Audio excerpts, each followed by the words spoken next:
우리 주님의 말씀을 같이 찾도록 하겠습니다. 구약성경 에스겔서 47장 말씀을 같이 우리 찾도록 하겠습니다.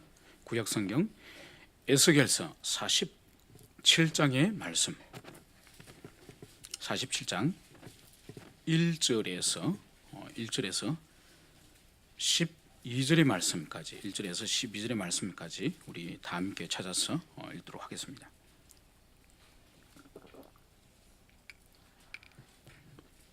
47장 1절부터 12절까지 우리가 한 목소리로 천천히 읽도록 하겠습니다. 시작. 그가 나를 데리고 성전문에 이르시니 성전 앞에 안면이 동쪽으로 향했는데 그 문지방 밑에서 물이 나와 동쪽으로 흐르다가 성전 오른쪽 제단 남쪽으로 흘러내리더라. 그가 또 나를 데리고 북문으로 나가서 바깥 길로 꺾여 동쪽을 향한 바깥문에 이르시기로 본즉 물이 그 오른쪽에서 서며 나오더라. 그 사람이 손에 줄을 잡고 동쪽으로 나아가며 천척을 청량한 후에 내게 그 물을 건너게 하시니 물이 발목에 오르더니 다시 천척을 청량하고 내게 물을 건너게 하시니 물이 무릎에 오르고 다시 천척을 청량하고 내게 물을 건너게 하시니 물이 허리에 오르고 다시 천척을 청량하시니 물이 내게 건너지 못할 강이 된지라. 그 물이 가득하여 험칠 만한 물이요 사람이 능히 건너지 못할 강이더라. 그가 내게 이르시되 인자야 내가 이것을 보았느냐 하시고 나를 인도하여 강가로 돌아가게 하시기로 내가 돌아가니 강 좌우편에 나무가 심이 많더라. 그가 내게 이르시되 이 물이 동쪽으로 향하여 흘러 아라바로 내려가서 바다에 이르리니 이 흘러내리는 물로 그 바다의 물이 되살아나리라. 이 강물이 이르는 곳마다 번성하는 모든 생물이 살고 또 고기가 심이 많으리니 이 물이 흘러 들어가므로 바닷물이 되살아나겠고 이 강이 이르는 곳에 모든 것이 살 것이며 또 이 강가에 어부가 설 것이니 엔게디에서부터 에네글라임까지 그물 치는 곳이 될 것이라. 그 고기가 각기 종류를 따라 큰 바다의 고기같이 심이 마려니와 그 진풀과 개풀은 되살아나지 못하고 소금당이 될 것이며 강 좌우가에는 각종 먹을 과실나무가 자라서 그 잎이 시들지 아니하며 열매가 끊이지 아니하고 달마다 새 열매를 맺으리니 그 물이 성소를 통하여 나옴이라. 그 열매는 먹을 만하고 그 잎사귀는 약 재료가 되리라. 아멘. 잠깐 기도하시겠습니다. 하나님, 3일이 지난 후에 저희들이 또다시 주님 앞에 섰습니다. 오늘 주님 말씀을 통하여 말씀하여 주옵시고 저희들에게 깨달을 은혜를 허락해 주셔서 이 말씀을 따라서 우리가 순종하며 살아갈 수 있도록 역사하여 주시옵소서. 감사를 드리며 거룩하신 예수님 이름으로 기도합니다. 아멘. 세상의 거대한 사물의 현상도 그 기원을 찾아가 보면은 작은 것에서 시작됨을 알 수가 있습니다. 강원도 태백시에 가면은 작은 샘물, 검룡소라고 하는 샘물이 하나 있습니다. 이 샘에서는 하루에도 끊임없이 물이 솟아나고 있습니다. 이 샘물은 1년 내내 그 양이 일정하게 장마철이나 가물때나 변함이 없이 일정하게 그 샘물을 뿜어내고 있습니다. 이 샘물은 이 태백 검룡소에서 시작하여서 정선, 영월, 동강, 그리고 단양, 충주, 여주, 그리고 두물머리, 그리고 한강을 마침내 이루는 그런 샘물임을 알 수가 있습니다. 이렇게 거대한 한강도 이 태백의 작은 샘물인 검룡소라고 하는 이 작은 샘물로부터 시작됨을 볼 수가 있는 것이죠. 인류의 거대한 문명들은 대부분 거대한 강들을 끼고 형성이 된 것을 우리가 알 수가 있습니다. 중국의 황하강 주변에 형성된 그 문명, 인도의 인더스강 주변에 형성된 거대한 그 문명, 또 이집트의 그 거대한 문명 또한 나일 강변에 형성되어 있고, 그리고 티그리스 유브라데스 강 또한 거대한 메소포타미아 문명을 탄생을 시킨 것을 알 수가 있습니다. 이것이 세상 나라의, 세상 제국의 문명인 것이죠. 사람을 모으고 문명을 만들 수 있고 도시를 만들 수 있는 거대한 그 강 주변에서 인간의 수고와 헌신과 착취를 통해서 거대한 문명을 이룬 것이 바로 지상 나라의 도성의 모습인 것입니다. 그러나 하나님 나라의 도성의 이 예표인 예루살렘에는 흐르는 강이 없습니다. 예루살렘에서 사람들이 살아갈 수 있는 유일한 그 생수의 근원은 하늘로부터 떨어지는 그 빗물에 의존하여서 그 사람들이 살아가고 있는 것이죠. 이것은 바로 지상 왕국이 그들의 수고와 착취를 통하여 이루는 것을 대비하여서 바로 하늘의 은혜로부터 살아가는 도성임을 그것을 보여주고 있는 것입니다. 오늘 이 성경 에스겔서의 저자는 바로 제사장 가문 출신으로 하나님의 선지자로 부름받은 에스겔인 것입니다. 이 성경이 기록된 시기는 이스라엘 백성들의 민족의 역사 가운데 가장 비참하고 어두운 시기라고 할 수 있는 것이죠. 이미 예루살렘이 함락되어지고 두 번째 공격을 받고 마지막 세 번째 공격을 통하여 최후의 파멸 직전에 두 번째 공격과 세 번째 공격 그 사이에 이제 기록된 성경이라고 할 수 있습니다. 이 에스겔서는 에스겔 자신이 에스겔 1장에서 말하고 있는 것처럼 자신이 나이 30살 되었고 그리고 포로 생활 지난 지 5년이 지난 그 해에 바로 이스라엘 민족들이 이제는 포로의 그 삶이 그발 강가를 중심으로 하여 거대한 포로촌들이 형성되었습니다. 바로 그곳에서 이제 하나님의 계시를 받았음을 그것을 기록을 하고 있는 것입니다. 이 에스겔서도 이사야서와 마찬가지로 전반부와 후반부가 명확하게 구분될 수 있는 그런 성경인 것이죠. 1장부터 32장까지는 하나님께서 에스겔을 부르시고 그리고 유다의 심판과 이방의 심판에 대하여 분명하게 선을 걸 수 있습니다. 그리고 후반부인 33장부터 48장까지는 하나님께서 이제 이스라엘을 회복하시는 그 사건을 기록을 하고 있는 것이죠. 특별히 에스겔서 1장에서는 독특한 하나님의 임재, 하나님의 영광의 현장을 드러내 보여주고 있습니다. 바로 이것은 뭔가 하니까 이스라엘 민족이 이제는 첫 번째 침략을 당하고 첫 번째 포로들이 이제 끌려가고 이제 이 에스겔은 두 번째 포로지 않습니까? 두 번째 이제는 예루살렘의 침공을 통하여 두 번째 포로들이 끌려갑니다. 이제 이스라엘 민족의 가장 큰 영적인 어려움은 공격을 당하고 찢겨가는 그 고통도 크고 죽음이나 살육도 크지만은 더 큰 신학적인 혼동이 그들에게 있으니 그것이 바로 뭔가 하니까 하나님께서 성전을 버리시고 이스라엘을 버리시고 이제는 하나님이 그들 가운데 떠났다고 하는 여호와의 부재에 대하여 그들이 매우 혼돈을 느끼는 거죠. 그래서 하나님께서 자신을 버리고 성전을 버리고 언약의 백성을 버렸다고 하는 하나님이 계시지 않는 여호와의 부재 가운데 그들이 빠지게 되는 것이죠. 이런 영적인 혼란 가운데서 이제 하나님께서 이제 이 그발 강가에 이 포로들의 이 난민촌 가운데 하나님이 오시는 거죠.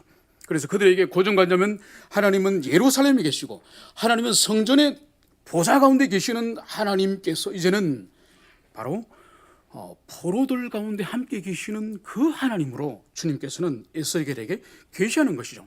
이것은 그들의 오랜 그들의 고정관념을 깨는 것입니다. 일찍이 하나님께서는 이스라엘 백성들이 출애굽하여서 광야 가운데 그들이 이 광야 저 광야를 떠돌고 있을 때 광야 가운데서도 주님은 임마누엘로 그들에게 함께 하셨습니다. 그들이 비로소 예루살렘에 하나님의 그 성전을 세우고 그곳에서 오랫동안 예배를 드리면서 그들은 하나님은 이 가나안 지경 안에 계시고 성전 안에만 계신다고 그들이 오해를 한 것이죠. 그러나 하나님께서 일찍이 그들이 이미 출애굽과 광야 시대 가운데서도 이미 그들 가운데 함께 계셨고 이제 그 하나님은 이제는 그발 강가의 포로촌 가운데 그들 가운데 함께 계시는 그래서 고난과 절망과 모든 비참함 가운데 있는 그들 가운데 여호와께서는 함께 계심을 이 에스겔에게 계시를 하신 거죠. 그러므로 주님께서는 이 후반부에 있는 이 회복의 한 가운데는 주님께서는 성전의 회복을 먼저 말씀하십니다. 그 후에 예배의 회복을 말씀하시는 거죠. 그래서 이 에스겔의 시대가 지난 이후에 이제 주님께서는 70년의 포로 시대가 종식되고 나서 제일 먼저 주님께서 명령하신 게 뭐죠? 고레스를 통하여서 너희들이 돌아가서 성전을 지어라. 다시 하나님이 무너지게 하신 성전의 그 파괴를 허락하신 그 하나님께서 다시 성전을 복구하러 하신 거죠. 그래서 그 성전의 복구를 통하여 예배를 다시 회복시키시고 예배를 통하여서 다시 여호와 중심의 신앙을 다시 회복시키기 위해서 주님께서는 이 큰 일을 행하셨음을 우리는 알 수 있습니다. 여러분, 구약의 선지자들은 하나님의 마음에 매없이 예민한 사람이었죠. 그래서 끊임없이 주님과 교통하면서 하나님의 그 마음이 선지자들의 마음에 부음받은 사람들이 선지자들인 거죠. 그래서 북이스라엘의 호세아 같은 교회는 우리가 익히 알다시피 하나님께서 불붙는 그 사랑이 호세아의 심정에 부어질 때에 바로 부정한 여인 그 고멜과의 혼인을 통하여 부정한 이스라엘을 향하여 하나님이 얼마나 사랑하는지를 바로 하나님의 대변자인 호세아의 심령 가운데 고멜을 향한 그 불붙는 사랑을 통해서 주님께서는 당신의 말씀을 당신의 가슴과 마음을 가진 호세아를 통해서 전거하게 하신 것이죠. 그와 함께 이 남유다의 이 에스겔 또한 하나님의 마음을 가지고 선포한 선지자라 할 수 있는 것입니다. 에스겔서 24장에 가면은 하나님께서 에스겔에게 매우 가혹할 정도로 당신의 말씀 사역을 주님께서 행하십니다. 그것이 바로 뭔가 하니까 에스겔에게서 가장 사랑스러운 존재, 가장 귀한 존재, 바로 자신의 아내인 것이죠. 자신의 아내의 생명을 취할 것을 주님께서는 에스겔에게 말씀하십니다. 그리고 에스겔에게 자신이 가장 사랑하는 아내가 죽는다 할지라도 호곡을 하거나 또 그 장례 때문에 이웃이 주는 음식을 먹는 그 모든 것을 금지하는 거죠. 그래서 장례식도 행하지 말고 그리고 통곡도 하지 말고 또 이웃이 주는 그 장례 음식도 먹지 말도록 하는 거죠. 이것을 통해 주님께서 에스겔을 통하여서 주님께서 무엇을 이스라엘 백성들에게 보이려고 했는 것일까요? 그것은 바로 하나님의 저주를 받는 사람의 죽음에 대해서 이스라엘 민족은 같은 형제요 가족이라 할지라도 하나님이 저주를 받고 죽은 장례식에 대해서는 절대로 울지 못하도록 합니다.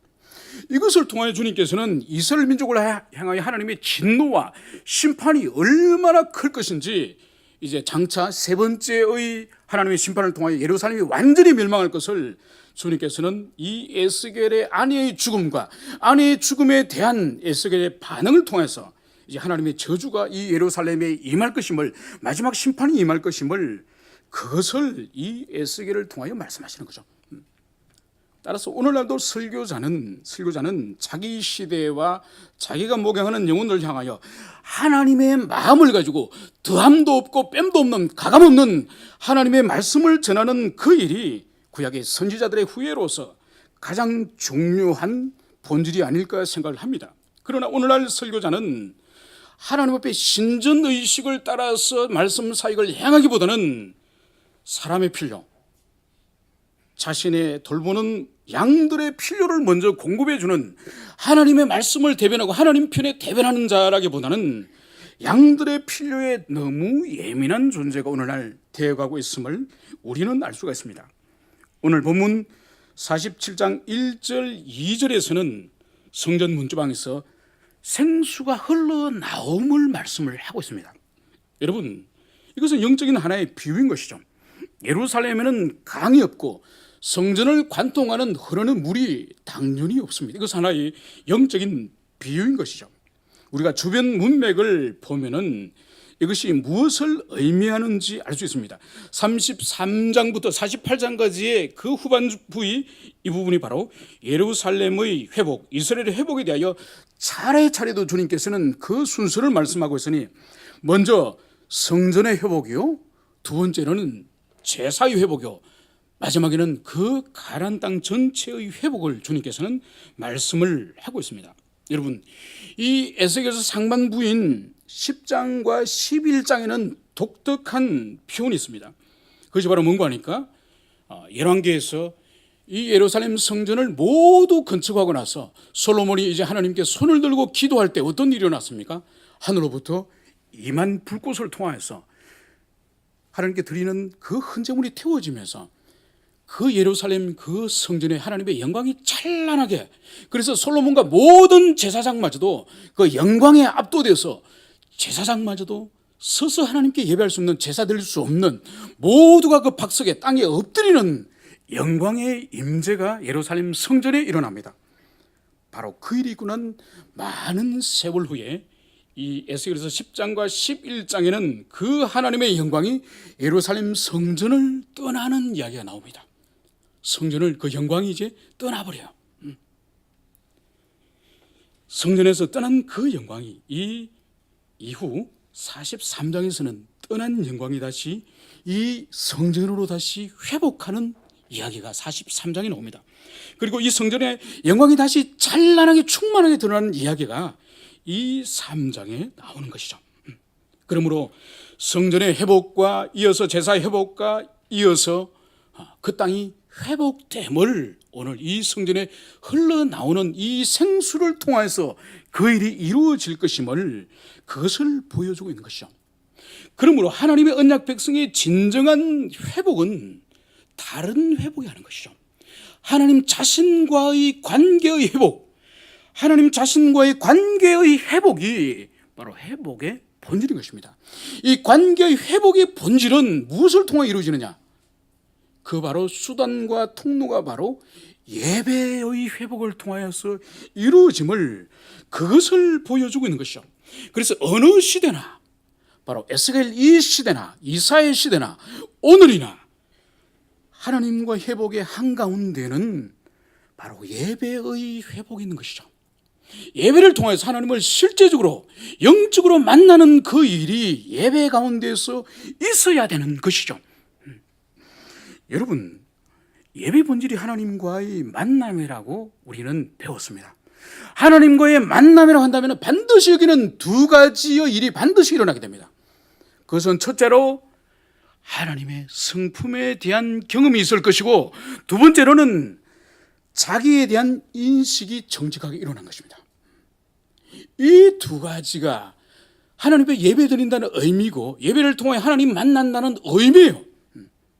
그래서 우리가 지성을 통하여 많은 책을 읽고 성경을 읽고 그리고 이것저것을 통해서 많은 하나님의 성품에 대하여 객관적인 지식을 통하여 우리가 얻을 수 있습니다. 그러나 예배를 통하여 하나님의 성품에 대한 경험이 없다고 한다면 이것은 지식에 불과한 것이죠. 여러분, 동물백과를 보면 거기에 여러 가지 동물들이 나오죠. 호랑이를 보십시오. 호랑이 나를 여러분 찾아보면 호랑이는 시베리아 호랑이와 벵골 호랑이와 백두산 호랑이와 여러 가지 호랑이의 또 거기 정보들이 나옵니다. 그리고 호랑이 길이는 시베리아 호랑이 길이는 몇 메다며 벵골 호랑이는 몇 메다며 아시아 호랑이는 몇 메다며 모든 정보들이 나옵니다. 그리고 먹이사슬의 최상층에 있는 지배자라고 나옵니다. 그런 많은 지식이 호랑이 아는데 필요하죠. 그런데 여러분, 그것은 호랑이의 성품이 호랑이가 어떤 존재인지 도무지 우리에게 전인격적으로 알 수 있게 하는 것은 아닙니다.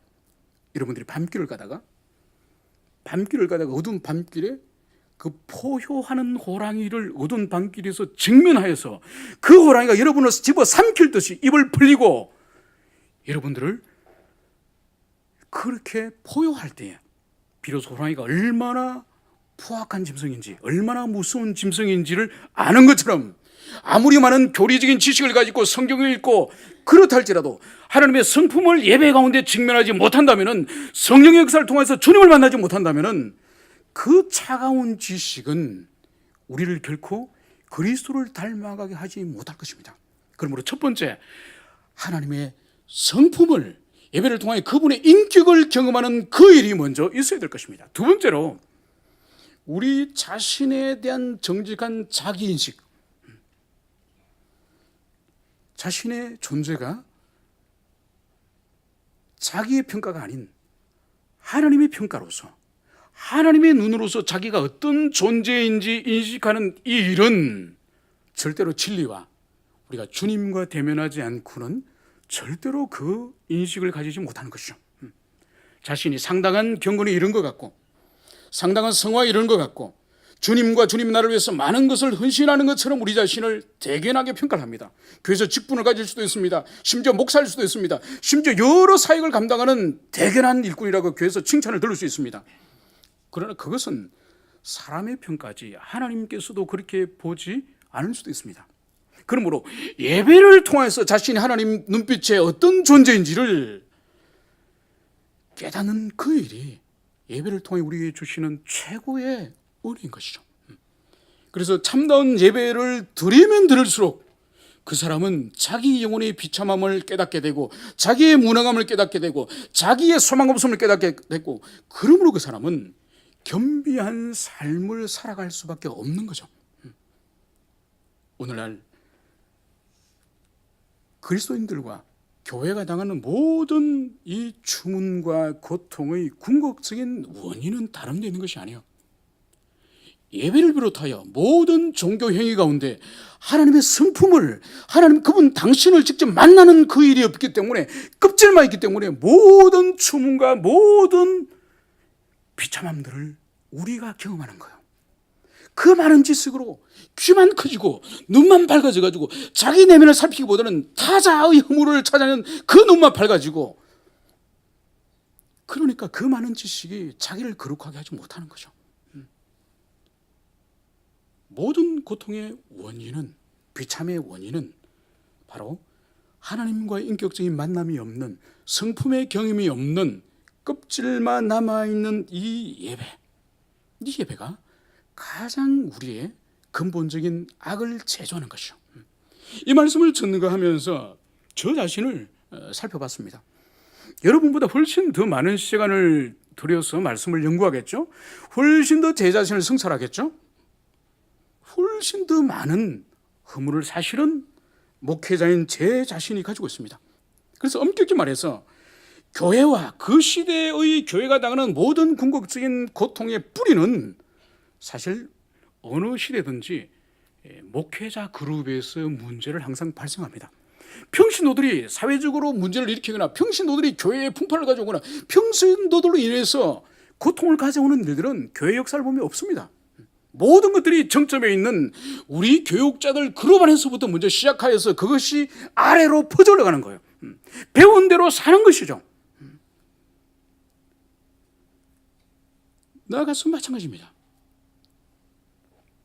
회중들 또한 그 하나님의 말씀에 대하여서 인격적으로 반응을 해야 됩니다.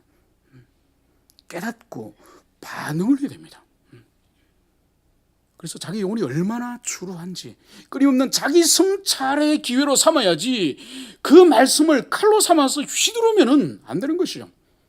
하나님은 칼로 휘두르라고 말씀을 준 것이 아닙니다. 자기 내면을 성찰하는 일로부터 시작하라고 주님께서는 그 말씀을 우리들에게 주신 것이죠. 오늘 이 생수가 성전으로부터 흘러나왔음을 말씀을 하고 있습니다. 다른 어디가 아니라 바로 성전으로부터 이 생수가 흘러나옴을, 그것을 말씀하시는 거죠. 이것은 바로 참 성전이신 예수 그리스도께로부터 모든 생명의 권원이 흘러나옴을, 그것을 보여주고 계시는 거죠. 그러므로 주님께서 친히 말씀하셨죠. 내게 와서 값없이 이 물을 마셔라, 이 생수를 마시라고 주님께서는 바로 참된 성전이신 그분께서 이 말씀을 하셨습니다. 오늘 이 생수는 1, 2절에서 보면은 이제 성전 문지방에서 출발하여서 이제 성전 오른쪽 제단 남쪽으로 향하고 다시 이것은 바깥문을 통해서 오른쪽으로 흐르고 있음을 보여주고 있습니다. 이것은 뭘 보여주는 거니까, 성전 문지방에 흘러나오는 이 생수가 한 군데 조용히 고여 있는 물이 아니라 끊임없이 문지방에서 오른쪽으로 다시 동편으로 해서 끊임없이 흐르고 있는 그러한 역동하는 물임을, 그것을 여기서 보여주고 있는 것입니다. 그러므로 이것은 에스겔의 이 관심은, 하나님의 관심은 이 성전에서 출발하여, 문지방에서 출발하여 이 물이 이제는 3절과 5절에 이르러서는 이 물이 점점 더 큰 강을 향하여 흘러가고 있음을, 그것을 여기서 보여주고 있는 것이죠.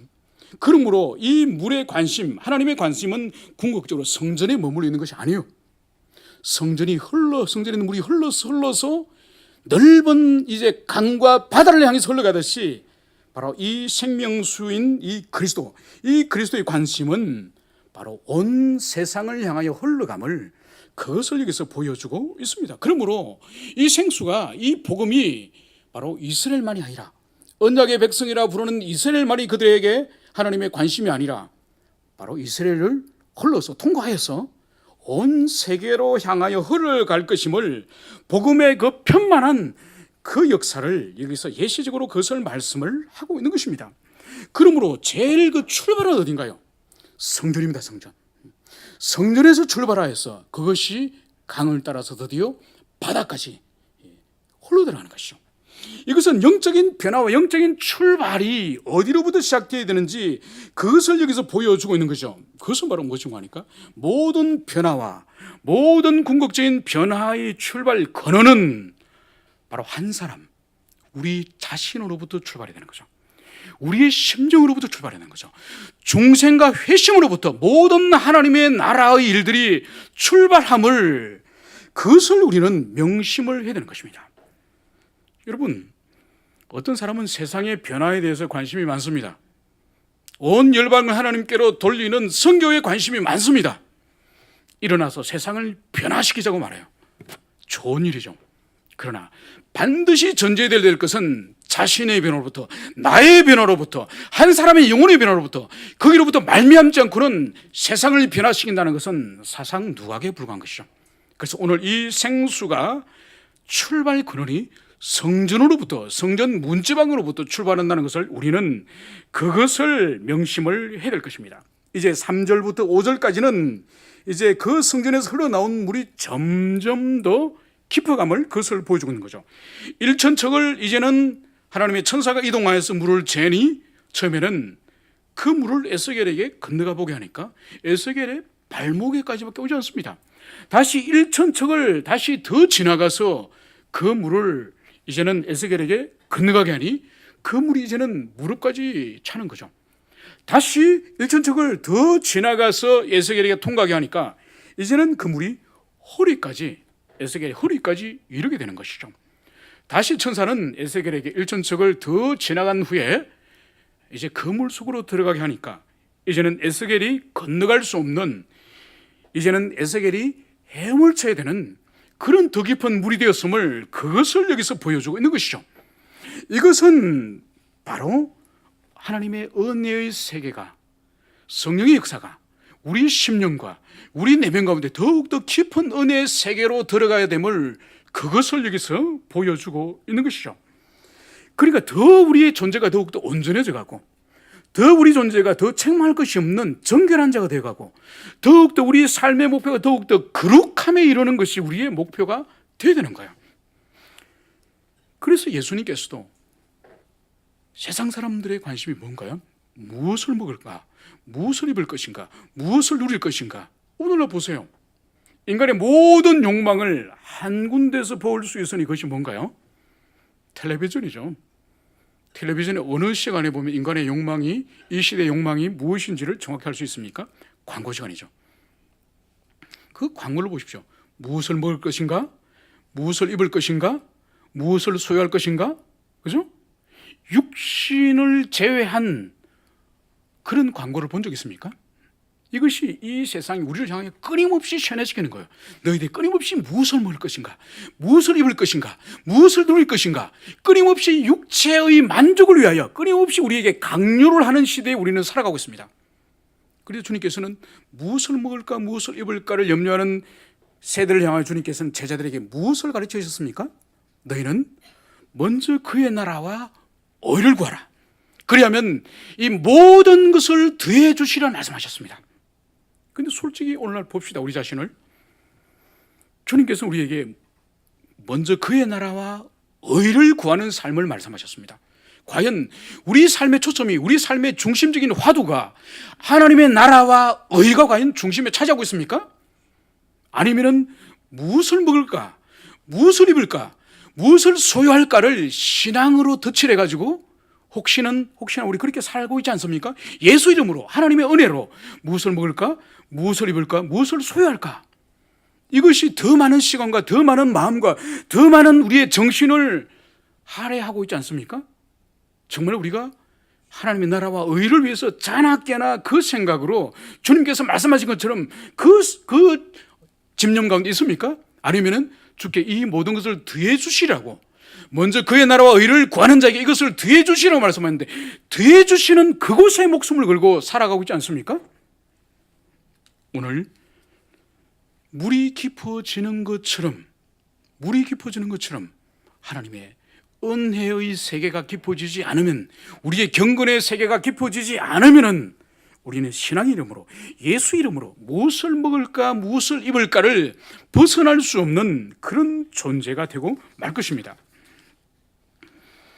오늘 이 강물이 흘러간 이 강가의 7절에서는 강 좌우편에 나무가 심이 많더라고 말씀을 하고 있습니다. 이것은 12절에서 다시 반복적으로 더 심화해서 강 좌우편에 있는 그 나무와 과실에 대해서 다시 한번 12절에서 더 심화해서 말하고 있습니다. 그것은 뭐죠? 강 좌우 가에는 각종 먹을 과실나무가 자라서 그 잎이 시들지 아니하며 열매가 끊이지 아니하고 달마다 새 열매를 맺으리니 그 물이 성소를 통하여 나옴이라. 그 열매는 먹을 만하고 그 잎사귀는 약 재료가 되리라. 여러분, 이 말씀은 매우, 이 7절과 이 12절의 이 말씀은 매우 중요한 부분입니다. 뭔가 하니까 이 말씀은 일찍이 창세기 2장에 있는, 창세기 2장 9절에 있는 에덴의 풍요한 이미지를 그대로 가지고 있습니다. 그리고 이 에스겔서 47장 이 7절과 12절의 이 말씀은 마지막에 요한계시록 22장에 나와 있는, 이제는 새하늘과 새 땅에 완성된 이 세상에 대하여서 바로 이 말씀을 인용하고 있는 거죠. 그러니까 이 에스겔서 말씀이 사도 요한이 마지막 완성되는 세계에서도 가져오고 있으니 이 말씀이 매우 중요한 것이죠. 또 이 말씀은, 이것은 시편 1편 3절에 시냇가에 심은 나무가 시절을 떠나서 그 결실을 맺고 열매를 맺을 것인 그 말씀을 또 요한 여기서 인용을 하고 있는 것이죠. 바로 성전 문지방에서 흘러나오는 그 생명의 그 생수가 이제는 강 좌우에 달마다 이제는 열매를 맺고 잎이 시들지 아니하는 이러한 첫 창조의 에덴의 모습, 그리고 완성된 세계의 그 모습을 성소에서 나온 이 물로서 그 세상을 이룰 것임을 여기서 말씀을 하고 있습니다. 이것이 바로 성전에서 나오는 그 물, 바로 그리스도께서 자신이 생수임을 말씀하시면서 그리스도 자신이 이 세상의 완성에 있어서 어떠한 역할을 할 것인지 그것을 여기서 말씀을 하고 있는 것입니다. 이제 8절부터는 이 물이 어떻게 움직이는지 그것을 여기서 다시 보여주고 있으니, 바로 성전에서 시작해서 동방으로 이 물이 흘러갑니다. 동방에서 다시 흘러서 이 물이 아라바로 흘러가는 것이죠. 그래서 이 아라바로 흘러가서 이 물이 이제는 사해 바다에 이르는 것을 보여주고 있습니다. 그러므로 이것은 고이는 물이 아니라 끊임없이 흘러가는 물로서 마침내는 죽음을 상징하는 사해까지 흘러가는 그것을 보여주고 있는 것이죠. 그러므로 이 고이는 이 신앙, 고여있는 은혜, 이것은 매우 위험한 것이에요. 아무리 한때에 하나님으로부터 많은 은혜를 받고 많은 주님의 성품을 경험하고 더 깊은 은혜의 세계를 누구보다도 더 많은 경험을 하였다고 간증한다 할지라도 그 하나님의 은혜가 반복되어지지 않고 심화되지 않고 그것이 헌신을 통하여 순종을 통하여서 역동화되지 않고는 바로 그 사람의 신앙과 인격은 부패할 수가 있다는 거죠. 그래서 가장 위험한 신앙이 자기 만족적인 신앙인 것이죠. 이것은 개인에게서도 마찬가지고 공동체에게서도 마찬가지입니다. 자기 만족, 자기 자랑, 모두가 불완전한 사람이에요. 진리에 대해서 더 깊이 경험하면 깊을수록, 하나님을 더 가까이 가면 나갈수록 우리가 발견하는 것은 자신의 더러움과 자신의 추루함을 더 발견하는 것이지, 더 깊이 주님을 만나고 더 밝은 진리의 빛을 소유하면 소유할수록 자신이 대견함을 발견했다고 한다면 그 빛은 가짜입니다. 그 은혜는 가짜예요. 그래서 이사야가 그 하나님의 영광을 경험하기 전에 6장 2절에는 그 시대를 향하여 혹독하게 말씀을 전하였던 선지자였습니다. 그러니까 성전에서 이사야 6장에서 하나님을 대면하고 그 영광을 보았을 때 이사야는 어떻게 절규를 합니까? 오라 나는 망하게 되었도다. 망하게 되는 거예요. 자신이 망하게 되었다고 그 비참을 선포할 때에 하나님께서 그 부정한 입술을 불로 찢어서 정결하게 하는 거예요. 그래서 진리에 더 깊이 들어가고 더 주님을 친밀하게 만나면 만날수록 자기 비참을 발견하게 되고, 그럴수록 더 주님을 의존하게 되고, 그럴수록 더 겸손한 삶을 살아가게 되는 거죠. 그래서 자기의 과거의 간증이나 자기의 과거의 은혜의 경험들, 이런 것들을 감히 한다는 것 자체가 부끄러운 일이죠. 이것은 개인이 있어서 뿐만 아니라 공동체도 마찬가지예요. 여러분들이 구역장이십니까? 여러분들이 교사십니까? 여러분 자신의 구역이 아무리 주님께서 큰 은혜를 베풀어 주신다 할지라도 자족하면 안 되는 거죠. 여러분들이 교사로서 아무리 큰 은혜를 그 반에 있는 아이들이 받는다 할지라도 자족하면 안 되는 거죠. 이만한 반, 이만한 구역이 있으면 나와보라 그래. 그거 아닌 것이죠. 하나님이 주셨죠, 은혜를. 하나님이 주신 것이 우리가 어떠한 주장이나 어떠한 자랑을 할 만한 것이 있는 것이 아닌 것이죠. 그래서 지상에 어떠한 인생 한 개인이나 공동체나 주님으로부터 은혜 받은 것을 뽐을 낼 수 있는 것은 아무도 없습니다. 그래서 더 깊이, 더 친밀하게, 더 가까이 나갈수록 우리는 자기 비참함을 더 경험할 수 있는 존재가 바로 우리인 것이죠. 이것은 이제 8, 9절에서 이제 이 물이 흘러가는 그 효과를 이제는 바로 바닷물이, 이 물이 흘러가는 그 땅마다 바로 소생함, 되살아남을 하나님께서는 일으키신다고 말씀을 하고 있습니다. 여기서 되살아나다, 라파죠. 여호와 라파, 치료하시는 하나님, 라파라는 이 단어를 사용하고 있습니다. 이 원래의 의미가 뭔가 하니까 이것은 바로 원래의 모습대로 온전하게 하다. 그러니까 처음의 모습대로 돌아가게 하다, 처음의 모습대로 온전케 하다, 그런 의미인 것이죠. 바로 뭔가 하니까 첫 창조의 아름다움을 회복한다는 것이죠. 그 생수인 그리스도가 흘러가면은, 그리스도와 그리스도의 복음이 흘러가는 곳마다 원래 주님이 지으신 창조의 목적대로 복원됨을, 모든 생태와 함께 모든 삶이 복원됨을, 그것을 여기서 말씀을 하고 있습니다. 그래서 모든 생명이 되살아나고 바로 고기가 심히 많은 고기가 그 물 가운데 살아나게 될 것이며, 그리고 물이 흐르는 각처에 모든 생명들이 복원될 것임을 오늘 8절과 9절에서는 그것을 말씀하고 있습니다. 여러분, 성경 가운데서도 그리스도를 만난 사람, 그리스도의 생수를 만난 사람들이 회복되어지는 것은 우리가 너무나도 많이 발견할 수 있습니다. 여러분, 요한복음 4장에 나오는 그 사마리아 우물가의 여인을 보십시오. 모든 인생이 경험할 수 있는 가장 부끄러움과 수치와 비참함을 가지고 사람을 피하여서 다니는 그 여인의 인생 한가운데에 주님이 찾아오셔서 그 여인을 대면하십니다. 그리고 자신의 열조로부터 전해져 내려온 그 메시아를, 그 여인은 그 대낮에 정오에 그 주님을 만나는 거죠. 그 순간 그 여인은 어떻게 변화되어집니까? 물길로 온 그 여인이 물동이를 버려둔 채로 동리를 향해 뛰어들어갑니다. 바로 그 선지자, 그 메시아가 왔다, 나와보라고 사람들에게 그리스도를 소개하고 그리스도 앞으로 인도하는 전도자가 되는 것이죠. 이것이 바로 생수를 마신 사람의 삶의 증거인 것입니다. 여러분, 저는 우리 한국교회 역사 가운데 가장 큰 기여를 한 선교사를 꼽으라고 한다면은 조선회상을 선 닥터 홀만큼, 제가 여러분들에게 간증하지 않았습니까? 닥터 홀 선교사님만큼 우리 민족에 큰 영향을 끼친 사람이 없을 겁니다. 바로 이 닥터 홀은 D.L. 무디라고 하는 구두 스승공이 바로 그리스도 예수를 만나게 됩니다. D.L. 무디가 먼저 생수를 마시는 거죠. 그 생수를 마시고 D.L. 무디가 이제는 구두를 고치고, 구두를 수선하는 사람이 영혼을 수선하고 사람을 구하는 인생의 그 어부가 되는 것이죠. 그러면서 도시마다 부흥 집회를 이끌고, 그러면서 이 델무디어 이 집회에 이 닥터홀이 참여하여서 그 의과 대학생이 선교사로 자원하는 거죠. 그리고 그 청년 이 닥터홀이 이 조선 땅을 디디지 않습니까? 그러면서 서울에서 평양 선교를 위하여 파견이 되는 거죠.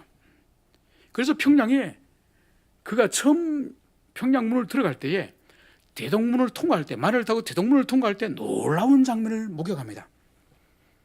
그것이 바로 뭔가 하니까 몇 년 전에 닥터홀 이분이 평양문을 통과하기 몇 년 전에 신미양요가 평양에 있었던 거죠. 제널 세모노가 평양 그 대동강에서 불타고 나서 평양 이 성민들이 제널 세모노의 거대한 그 닷을 떼가지고 평양 대동문 그 문에 박아요. 그리고 모든 평양을 드나드는 사람들이 이 제널 세모 불타버린 그 미국의 그 배의 닷을 볼 때마다 우리는 오랑캐를 싸워서 이겼다. 결코 오랑캐의 정신과 사상이 이 평양과 조선을 발을 붙이지 못한다. 그것을 거대한 그 닷을 볼 때마다 사람들에게 상기케 한 거예요. 그래서 말을 타고 대동문을 통과할 때에 머리를 들어서 보니까 거대한 제너럴 세모노 닷이 전쟁의 획득물처럼 평양의 그 대동문이 걸려있는 거예요. 그 두렵고 떨림으로 마치 사도 바울이 고린도를 향해 들어갈 때 두렵고 떨림으로 들어갔던 것처럼 이 제너럴 세모노 닷을 보면서 닥터홀이 들어갑니다. 그곳에서 그가 생명 거는 복음을 전하는 거죠. 결국은 평양 시내의 창궐한 그 장티푸스에 그 환자들을 의사로서 고치다가 자신도 결국은 그 병에 감염되어서 결국은 죽게 되는 거죠. 바로 그 한 씨앗, 델무디가 마셨던 그 생수를 이 닥터홀이 마시고 조선의 영혼을 위해서 바로 자기 생명을 기꺼이 드리는 거죠. 그 한 사람의 자기 생명 버림, 생수를 마신 자의 합당한 삶, 그것을 통하여서 한 세대가 못 가기 전에 평양에서 무슨 일이 일어났죠? 바로 평양 부흥이 일어나는 것이죠. 한 사람이 진정으로 예수를 만나면, 진정으로 그 생수를 마시면은 삶으로도 진정한 변화들을 보여주고 있는 것이죠. 이것이 바로 생수의 효과인 것입니다. 성전의 그 문지방에서 흘러가는 생수가 이르르고 그것을 마시는 사람에게 일어나는 효과인 것입니다. 그러나 이 생수가 미치지 못하는 효과에 대해서 11절에서는 이렇게 말씀을 하고 있습니다. 그 진풀과 개풀은 되살아나지 못하고 소금 땅이 될 것이며, 바로 이 진리가, 이 생수가 흘러가지 못하는 그 땅에는 소금 구덩이가 되어서 바로 황폐한 땅이 될 것임을, 그것을 보여주는 거죠. 여러분, 오늘날도 진리가 없는 세상, 그리스도가 없는 세상은 여전히 죽음이 지배하고 있습니다. 세상이 지배하고 있습니다. 여러분, 오늘날 이 문명의 이 시대에 여러분, 중국의 얼라이라고 하는 얼라이 문화를 아십니까? 중국의 얼라이라고 하는 이 문화는 뭔가 하니까 진리가 없는 중국, 생수가 없는 중국을 가장 잘 보여주는 하나의 문화의 형태라고 했습니다. 이 얼라이는 두 번째 이자는 뜻이에요. 그러니까 중국의 오늘날 높은 고위직에 있는 관료들이나 아니면 많은 물질을 가지고 있는 그런 재벌들이나 신흥 부자들에게 있는 바로 문화가 첩문화예요, 첩문화. 그러니까 첩을 가지고 있지 못하다는 것은, 첩이 자격이 없다고 하는 것은 자기의 무능력을 중국에서는 상징하는 거예요. 그래서 어느 성에서는 얼라이 컨테스트라는 걸 했답니다. 누가 더 많은 첩을 가지고 있느냐의 그 컨테스트를 했는데 바로 120명의 첩을 가지고 있는 사람이 1등을 했답니다. 이것은 바로 중국이라는 이 나라가 물질적으로 엄청난 자본주의화되면서 많은 사람들이 권력과 부를 소유하고 있고, 또 많은 시골과 농촌 지역에 있는 젊고 어린 여학생들이 상해나 북경으로 대학생으로 오는 거죠. 도시의 그 풍족한 삶을 유지하려면 많은 물질이 필요해요. 그러니까 여성들은 자신의 미모와 젊음을 가지고 성을 가지고 있고, 또 관료들과 이 부자들은 돈이 있는 것이죠. 그래서 수요와 공급에 의해서 중국의 얼라이 문화로 가는 이러한 희한한 문화가 21세기를 장식하고 있는 거예요. 바로 이게 뭐죠? 진뿔과 개풀에 생수가 흘러가지 못하는 그곳에서 일어나고 있는 죽음의 문화인 것이죠. 바로 이것을 위해서 주님께서는 우리를 부르셨고 교회를 세우셨고 그리스도인들을 세우신 거예요. 그리고 끊임없이 진풀과 개풀에도 생수가 흘러들어갈 수 있도록, 그리스도를 만날 수 있도록, 생명을 얻을 수 있도록 교회가 세워진 그것이라고 할 수 있습니다. 이것이 교회의 목적이에요. 여러분, 이것은 세상에 있는 문화가 아니에요. 하나님의 교회 안에서도 진리를 붙잡지 못하고 진리를 사랑하지 못하니까 하나님의 교회 안에서도 죽음의 정상이 지배를 하고 있는 거예요. 그래서 천상의 가치보다는 바벨론적인 가치를 교회 안에 있는 사람들도, 그리스도인들도, 교회도 그것을 추구하고 그것을 가르치고 있다는 거죠. 진정으로 우리가 더 온전한 자가 되기를 소망하고 있습니까? 더 거룩한 자가 되기를 소망하고 있습니까? 책망할 것이 없는 자가 되기를 소망하고 있습니까? 험이 없는 자가 되기를 소망하고 있습니까? 아니면은 더 많은 것을 소유하고 더 많은 것을 누리고 더 많은 것을 자손들에게 물려주고 더 많은 영향력을 행사하기를 우리는 소망합니까? 그러면은 우리는 바벨론적 가치를 따르고 있는 거예요. 천상의 예루살렘적 가치를 따르는 존재가 아니에요. 입으로는 그렇게 말하지만은 삶이 그것을 실천적으로 부인하는 거예요. 말씀을 이제는 정리하고자 합니다.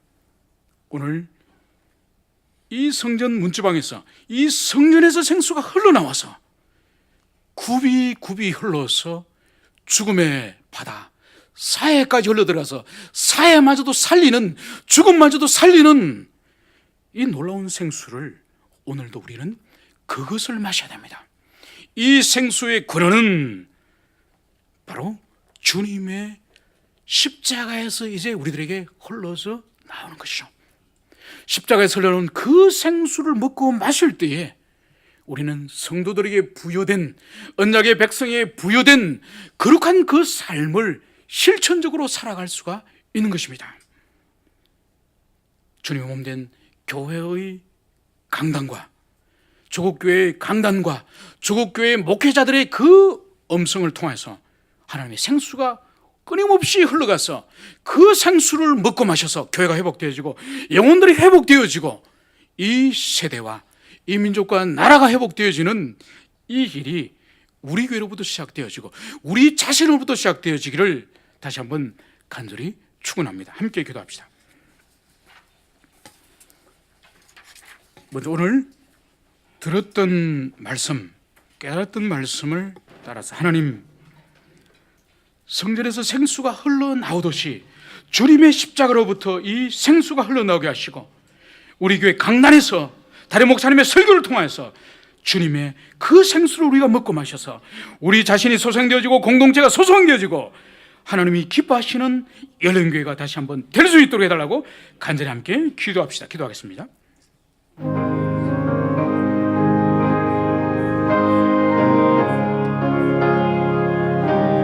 주님, 이 시간 성전 문지방에서 생수가 끊임없이 흘러나오고 그 생수가 멈추지 않고 흘러서 강과 아라바 강과 그 사해바다의 그 죽음을 이겼던 것처럼 주님의 십자가로부터 생수가 우리 교회와 우리 자신과 한 분 한 분의 성도들 심령을 다시 한번 그 목마른 그 갈증을 채우시고 회복시키시고 역사하셔서 하나님, 우리 자신이 살아나며 우리 공동체가 살아나며 우리 교회가 살아나며 이 시대가 살아나는 역사가 있게 하여 주시옵소서. 주님이여, 우리가 주님 가까이 나가기 원합니다. 더욱더 친밀한 관계 속에 들어가기 원합니다. 그럴수록 더욱더 두려워하며 그럴수록 더욱더 우리의 허물과 연약함과 우리의 악한 모습을 바라보게 하여 주옵소서.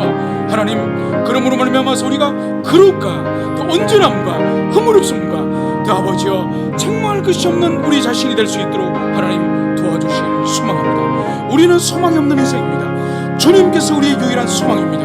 하나님, 우리를 새롭게 하시고 우리를 고쳐주옵시고 우리와 함께 해주시고 우리 공동체를 고쳐주셔서 하나님, 끊임없는 자기 성찰에 능한 자 되도록 도와주시고 끊임없는 아버지여 용납의 사람이 될 수 있도록 주님이여 역사해 주시기를 소망합니다. 하나님, 성전 문지방에서 끊임없이 생수가 흘러나와서 제단을 적시고 강을 적시고 죽음의 땅인 사해 바다까지 흘러들어가서 그 사해가 주님 많은 고기들과 많은 생명체들이 살아나고 강좌호의 풍성한 열매를 맺을 수 있는 것처럼 하나님, 조교회 모든 교회의 강단에서 다시 한번 생수가 쏟아나게 하여 주옵소서.